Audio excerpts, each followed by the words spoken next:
Hi guys, నేను మీ DTS Sai Krishna. మీరు చూస్తున్నారు DTS Sai Krishna YouTube channel. ఈరోజు ఒక ఇంట్రెస్టింగ్ టాపిక్ తో మీ ముందుకు వచ్చానండి. ఇంట్రెస్టింగ్ టాపిక్ ఏంటంటే 108 అంబులెన్స్ సర్వీసులు ఎలా నడుస్తాయి, 108 అంబులెన్స్ లో ఎవరెవరు పనిచేస్తారు, 108 అంబులెన్స్ లో ఎలాంటి ఫెసిలిటీస్ ఉంటాయి, 108 అంబులెన్స్ కి ఎలా కాల్ చేయాలి. ఛీ! రేయ్, మరి 108 కి అంబులెన్స్ ఫోన్ చేయని అంత వాళ్ళు తెలియని వాళ్ళు ఉన్నారా అని మీరు అనబోదండి. నిజంగానే ఏదైనా ఎమర్జెన్సీ జరిగినప్పుడు 108 అంబులెన్స్ కు చేయాలన్న ఆలోచన కూడా మీకు రాదు. అలాంటి కేసులు నేను చాలా చూశాను అనమాట. ఇప్పుడు మ్యాటర్ ఏంటంటే 108 అంబులెన్స్ లో ఇద్దరు ఉంటారండి. ఒకటి డ్రైవర్, మనం పిలిచే మారిగా, కానీ 108 భాషలో పైలట్ అంటారు ఆయన. తర్వాత డాక్టర్,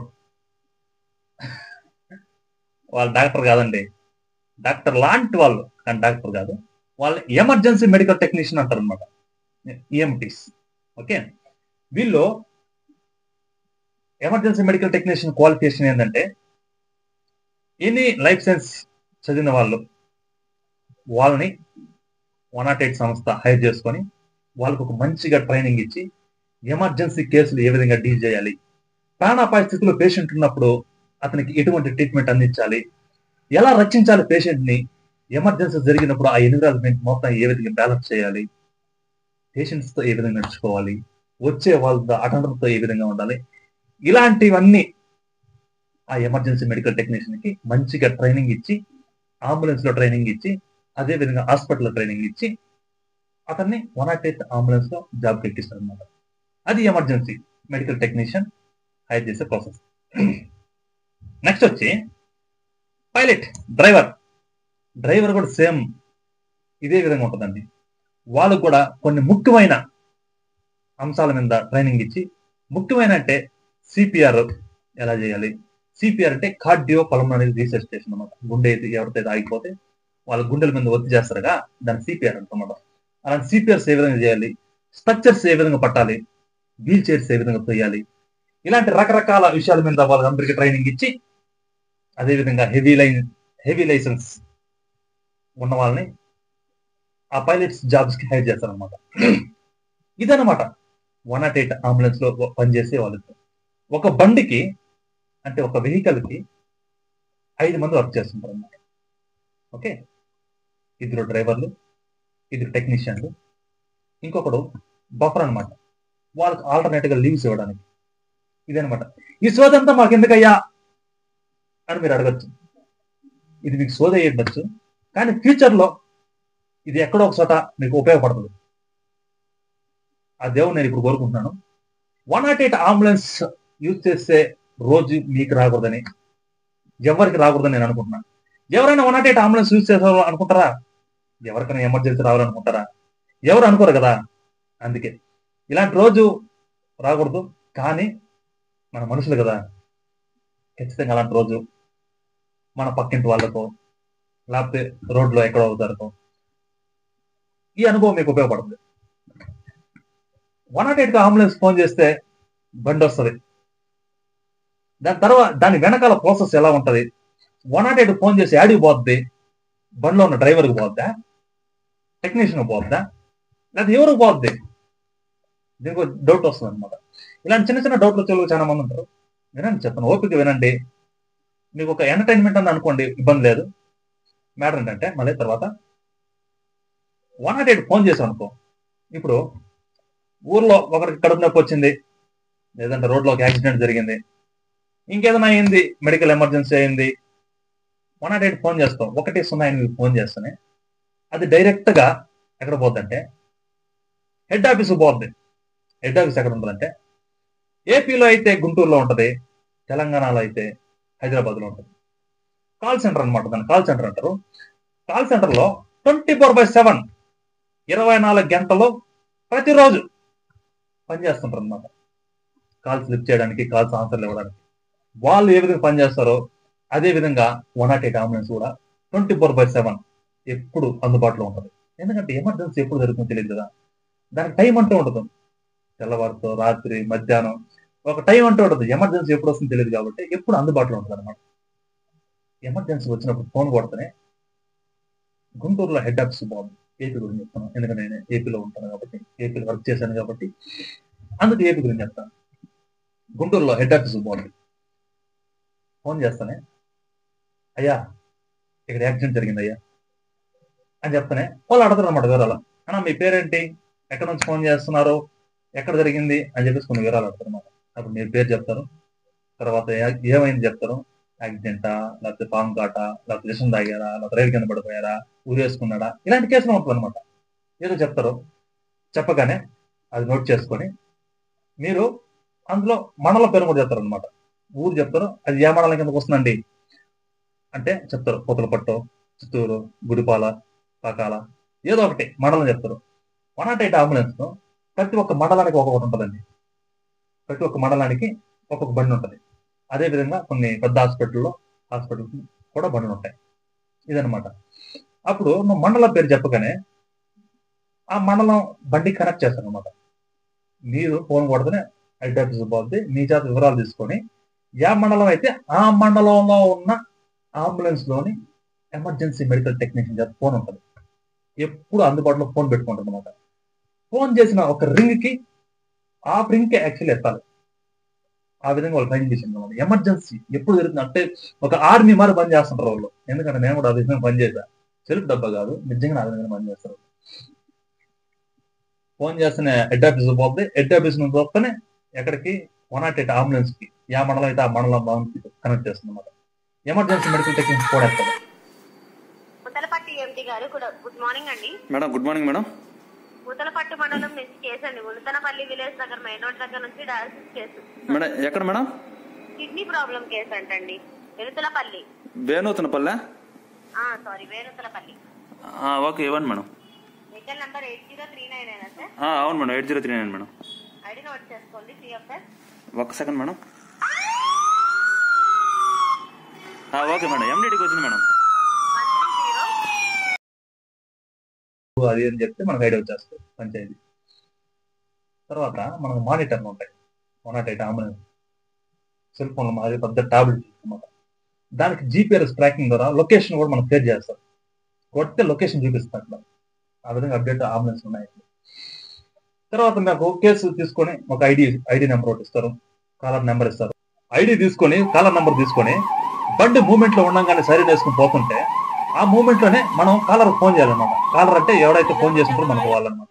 ఫోన్ చేసిందనా, అన్నా ఏమైందన్నా, ఏం జరిగిందన్నా, ఎలా జరిగిందన్నా, ఓకే మీరేం భయపడబాకండి, నేను వస్తున్నాను, నేను దగ్గరలో ఉన్నామనే వాళ్ళు ధైర్యం చెప్పాలన్నమాట. ఆ ధైర్యం చెప్పే పద్ధతిలో కూడా కొన్ని సీన్లు చెప్తానమాట. అన్నా యాక్సిడెంట్ జరిగిందంటే, యాక్సిడెంట్ జరిగినప్పుడు కొద్దిగా చిన్న లిటిల్ బిట్ ట్రీట్మెంట్ ఏం చేయాలి, లేకపోతే వాళ్ళకి కొన్ని ఇన్స్ట్రక్షన్స్ ఇవ్వడం, కొద్దిగా దూరంగా ఉన్నానని చెప్పడం, లేకపోతే వాళ్ళకి కట్లు కట్టనని చెప్పడం, వాళ్ళకి బ్లీడింగ్ అవుతుంది బ్లీడింగ్ ఆపనని చెప్పడం. నెక్స్ట్ ఇంకేదైనా మెడికల్ ఎమర్జెన్సీ కేసులు అయితే కొన్ని ఇన్స్ట్రక్షన్స్ ఇవ్వడం అనమాట. ఇక్కడ నుంచి ఫోన్ల నుంచే ధైర్యం చెప్తా, మీకు దగ్గరికి వచ్చేసాం అని చెప్తా కొన్ని ఇన్స్ట్రక్షన్స్ ఇవ్వాలన్నమాట. ఇచ్చేసి నేరుగా సీన్కి వెళ్ళిపోతాం. సీన్ అంటే లొకేషన్ అనమాట. ఆ లొకేషన్ కి వెళ్ళిపోక ముందే మనం మంచిగా ప్రికాషన్స్ తీసుకోవాలి. గ్లౌలు వేసుకొని, మాస్క్లు వేసుకొని, ఇంక యుద్ధానికి సిద్ధమైనట్టుగా మొత్తం ప్రిపేర్ అయిపోవాలన్నమాట. సీన్ బట్టి, కేసు బట్టి, ఆ ఎమర్జెన్సీ బట్టి. ఎందుకంటే మళ్ళీ అక్కడ పోయి టైం వేస్ట్ చేయడం, ఒక్క క్షణం కూడా టైం వేస్ట్ చేయడం అనేది ఉండదన్నమాట. ఎందుకంటే అంత ఎమర్జెన్సీ అనమాట, ప్రాణాలతో కూడుకున్నది కదా, అంత ఫోర్స్నెస్ ఉంటుంది అనమాట అంబులెన్స్ లో పనిచేసే వాళ్ళకి. ఇది ఒకటే. నెక్స్ట్ ఆడకి సీన్కి వెళ్ళిపోతానే ఆ సీన్ సేఫ్టీ చూసుకోవాలి. అంటే సీన్ సేఫ్టీ అంటే బండి పెట్టుకోవడానికి ప్లస్ మన సేఫ్టీ, అదే విధంగా అక్కడ చుట్టుపక్కల ఉన్న వాళ్ళ సేఫ్టీ, అదే విధంగా పేషెంట్ సేఫ్టీ, ప్రతి ఒక్కరి సేఫ్టీ చూసుకొని ఆ సేఫ్టీని బట్టి ఆ సేఫ్టీ ప్రికాషన్స్ తో ఫాలో అయిపోవాలన్నమాట. నెక్స్ట్ ఆ పేషెంట్ ని జాగ్రత్తగా అంబులెన్స్ షిఫ్ట్ చేసి అతనికి ట్రీట్మెంట్ ఇస్తా. బండిలో ప్రతి ఒక్క ఎక్విప్మెంట్ ఉంటుంది అనమాట. ఎమర్జెన్సీకి కావాల్సిన ఎక్విప్మెంట్లు అన్నీ ఉంటుంది. ఆటోమేటిక్ డీఫిబ్రిలేటర్, నెక్స్ట్ మాస్కులు, ఆక్సిజన్ సెటప్లు, ఇంకా స్ప్రింట్లు, ఇంకా కట్లు కట్టడానికి, ఇంజక్షన్ వేయడానికి ఇంజక్షన్లు, ప్రతి ఒక్కటి ఉంటుంది. ప్రతి ఒక్కటికి వీళ్ళకి అనుభవం ఉంటుంది. అదే విధంగా ట్రైనింగ్ కూడా అదే విధంగా ఇచ్చింటారు అనమాట. వాళ్ళకి ట్రీట్మెంట్ ఇచ్చుకుంటా హాస్పిటల్ తీసుకుని అడ్మిట్ చేస్తాం. ఇదనమాట బండిలో జరిగేది. నెక్స్ట్ వచ్చి అడ్మిట్ చేసి వాళ్ళ చేత సైన్ సిగ్నేచర్ పెట్టేసుకుని మేము తిరిగి వచ్చేస్తాం. ఇది అంబులెన్స్ లో జరిగేది, జనరల్ గా జరిగే ప్రాసెస్ అనమాట. ఇక తీసుకున్నామంటే అంబులెన్స్ లో ఎలాంటి ఎక్విప్మెంట్స్ ఉంటాయి, ఎలాంటి ఫెసిలిటీస్ ఉంటాయి దాని గురించి చెప్పుకోవాలి. మెయిన్ గా స్ట్రక్చర్ అనమాట. స్ట్రక్చర్ అంటే పేషెంట్ ఎక్కించుకొని తోసుకుని పోవడానికి బెడ్ మార్గం ఉంటుంది, మీకు తెలిసే ఉంటుంది. ఆ స్ట్రక్చర్ ఉంటుంది. వీల్ చైర్ ఉంటుంది, నడలేని పేషెంట్లు కూర్చొని పెట్టుకుని తోసుకుని పోవడానికి వీల్ చైర్లు ఉంటాయి. అదేవిధంగా ఆక్సిజన్ సెటప్ ఉంటుంది అనమాట. తెలుసు కదా, మాస్క్ పెడతారు, మాస్క్ పెట్టి ఆక్సిజన్ ఆన్ చేస్తే ఆక్సిజన్ వస్తుంది బ్రీతింగ్ డిఫికల్టీ పడినప్పుడు. ఆక్సిజన్ సెటప్ ఉంటుంది. అదేవిధంగా ఆటోమేటిక్ డిఫిబ్రిలేటర్ ఏంటంటే షాక్ ఇవ్వడానికి. ఓకే, ఆ షాకింగ్ మిషన్ ఉంటుంది అనమాట. నెక్స్ట్ స్ప్లింట్లు ఉంటుంది అనమాట. స్ప్లింట్లు అంటే ఏంటంటే కాళ్ళు పాడు విరిగిపోతే, చేతులు పాడు విరిగిపోతే బోన్స్, దాన్ని అటు ఇటు కదలకుండా మొబైలైజ్ అంటే అటు ఇటు కదలకుండా కట్టడానికి స్ప్లింట్లు ఉంటుంది. తర్వాత డ్రెస్సింగ్ మెటీరియల్స్, కట్లు కట్టడానికి డ్రెస్సింగ్ ప్యాడ్స్, నెక్స్ట్ వచ్చి బ్లీడింగ్ ఆపడానికి, లేదా గాజు రోల్స్ కట్టడానికి, ఇది ఇంకా డ్రెస్సింగ్ మెటీరియల్స్ ఉంటుంది అనమాట. అదేవిధంగా ఎమర్జెన్సీ మెడికల్స్ అంటే మెడిసిన్స్ ఉంటుంది. ఎమర్జెన్సీకి సరిపడా మెడిసిన్స్ అంతా ఉంటుంది అనమాట. నొప్పులు, యాక్సిడెంట్ జరుగుతుంది, విపరీతమైన నొప్పులు ఉంటుంది, వాళ్ళకి మెడిసిన్ ఇవ్వాలి, అలాంటి మెడిసిన్. నెక్స్ట్ వచ్చి ఇంకా హాస్పిటల్లోనే ఇంకా ఇంకా అంబులెన్స్ లోనే డెలివరీస్ అవుతారు. డెలివరీస్ అయినప్పుడు డెలివరీ కిట్స్ ఉంటుంది అనమాట. బేబీని అంబిలికల్ కట్ అంటే ఆ బొడ్డు తాడు కట్ చేయడానికి, నెక్స్ట్ వాళ్ళు క్లీన్ చేయడానికి, సక్షన్ చేయడానికి, ఇంకా సక్షన్ ఆపరేటర్స్ పెద్ద వాళ్ళకి, ఇలాంటి రకరకాల ఎక్విప్మెంట్స్ ఉంటుంది అనమాట. ప్రతి ఒక్క ఎమర్జెన్సీ సరిపోయే ఎక్విప్మెంట్స్ అన్ని అక్కడ అంబులెన్స్ లో ఉంటది. ఇంకా అంబులెన్స్ లో ఏమి ఉంటదంటే గడపార్లో, పార్లో, శాంతాల్లో, అదేవిధంగా టార్చ్ లైట్లు, నెక్స్ట్ స్పైన్ బోర్డ్స్, స్కూప్స్, ఇవంతా ఉంటుంది అనమాట. ఇప్పుడు కొంతమంది ఫర్ ఎగ్జాంపుల్ చెప్తా, నీటిలో పడిపోతావు, నీళ్ళలో తీసుకురావాలి, నీళ్ళలో తేలే ఇదనమాట పట్టుకురావడానికి స్కూప్ కానీ స్పైన్ బోర్డ్ కానీ అంటుందని అదంటారన్నమాట. స్ట్రాప్స్ కట్టడానికి పేషెంట్లు అటు ఇటు పడిపోకుండా ప్రతి ఒక్కటే ఉంటది అనమాట. అన్నిటి మీద మా వాళ్ళు ట్రైనింగ్ బాగా మంచిగా ఇస్తుంటారు. సీన్కి తగినట్టు, కేసుకి తగినట్టు వాళ్ళు మైండ్ లో ఒక మ్యాప్ వేసుకొని ట్రీట్మెంట్ చేస్తుంటారు. అంబులెన్స్ కి ఎలాంటి కేసులకు ఫోన్ చేయాలి, ఇలాంటి కేసులకు ఫోన్ చేస్తే ఏమైనా అనుకుంటారా, పెద్ద పెద్ద కేసులకు ఫోన్ చేయాలా, ఇలాంటి మార్గా ఇబ్బంది పడిపోతుంటారు అనమాట పేషెంట్. అంబులెన్స్ కి ప్రతి ఒక్క కేసుకి అంటే ప్రతి ఒక్క మెడికల్ ఎమర్జెన్సీకి మీరు ఫోన్ చేయొచ్చండి ఇబ్బంది లేకుండా. 108 ఫోన్ కొట్టారంటే మీకు ఖచ్చితంగా బండి రావాల్సిందే, వస్తుంది కూడా. గుర్తుపెట్టుకోండి, ఎమర్జెన్సీ జరిగినప్పుడు ఆదరా బదరాగా అటు చూడడం, ఆటో బిల్లు, అటు బండి బిల్లు, వాని బిల్లు, వీళ్ళు బిల్లు అని అడుక్కునేది అనుకోదు. 108 ఫోన్ కొట్టారంటే బండి వస్తుంది. మీకు ఆటో ఏదైనా ఉంటే కూడా మీరు తీసుకుని ఆపోజిట్ లో పోతే బండి దాన్ని చెక్ చేసుకుని ట్రీట్మెంట్ చేస్తే హాస్పిటల్ పోతారండి. మీరు పిచ్చి పిచ్చిగా ఏదో ఎక్కించుకుని పోదాం, అంబులెన్స్ రావడానికి లేట్ అవుద్ది అట్ట అనుకున్నారు అనుకో, ఏమవుద్దంటే మీరు ట్రీట్మెంట్ చేయరు, ఇంక బండిలో తీసుకుపోతే మధ్యలో కూడా ఏమైనా అవ్వచ్చు అనమాట. ఇది సీను.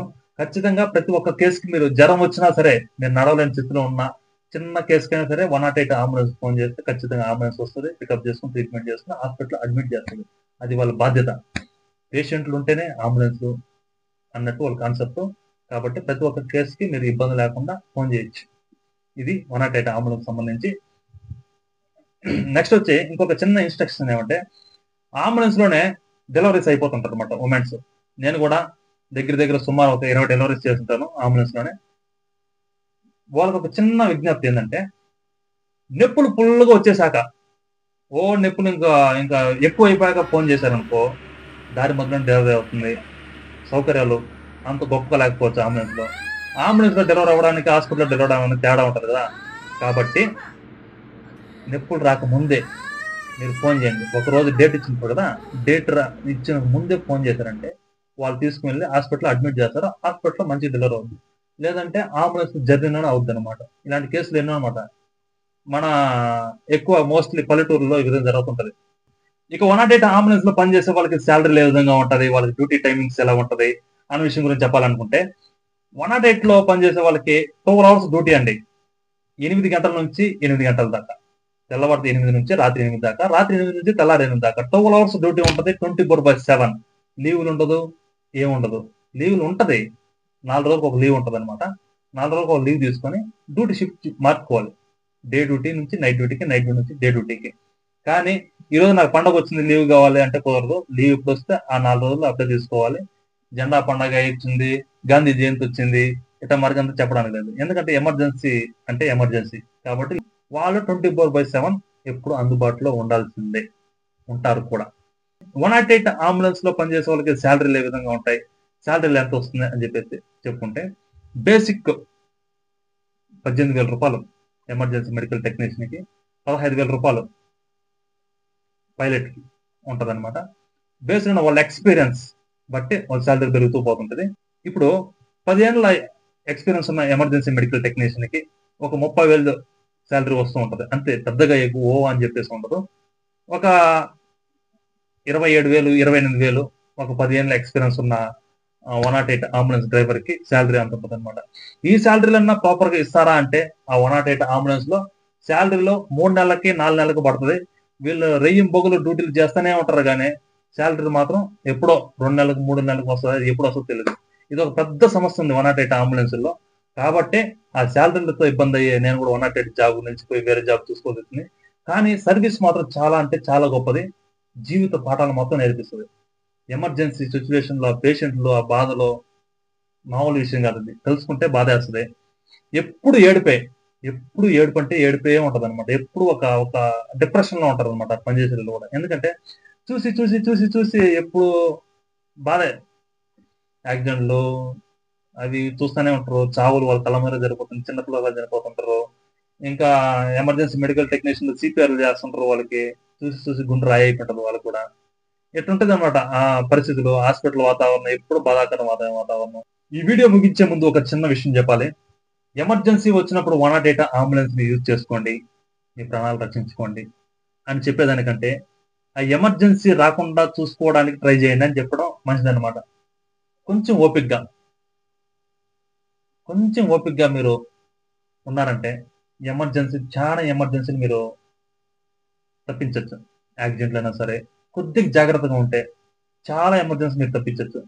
చిక్కులో పడ్డాక ప్రాణాపాయ స్థితికి వచ్చేసాక బాధపడ్డాం కంటే ముందే మీకు ఆ జాగ్రత్త ఉండడం చాలా మంచిది అనమాట. మంచిగా ఎక్సర్సైజ్ చేయండి, మంచిగా ఫుడ్ తీసుకోండి, హెల్తీగా ఉండండి. దయచేసి హాస్పిటల్కి వెళ్ళాలని కోరుకోకండి. ఎవరికి అలాంటి సిచ్యువేషన్ రాకూడదు. హాస్పిటల్కి వెళ్ళి అక్కడ ఉండి ఆ బెడ్లో ఇవంతా చెప్పాలంటే పెద్ద పెద్ద వీడియో అయిపోద్ది. కాబట్టి సింపుల్ గా ముగిస్తున్నాను. మీకు ఏదైనా డౌట్ ఉన్నా ఏదైనా కావాలనుకుంటే కామెంట్ లో తెలియజేయండి, దాన్ని బట్టి మీకు చెప్తాను. ఎమర్జెన్సీ వచ్చినప్పుడు 108 అంబులెన్స్ కాల్ చేసి ఎమర్జెన్సీ సర్వీస్ ని యూజ్ చేసుకుంటారని కోరుకుంటూ నేను మీ DTS Sai Krishna. Thank you very much. ఈ వీడియో మీకు కొద్దిగా ఇన్ఫర్మేటివ్ గా ఉన్నట్లయితే ఒక చిన్న లైక్ చేయండి, షేర్ చేయండి, వీలైతే మన ఛానల్ సబ్స్క్రైబ్ చేసుకోండి. Thank you guys, thank you very much.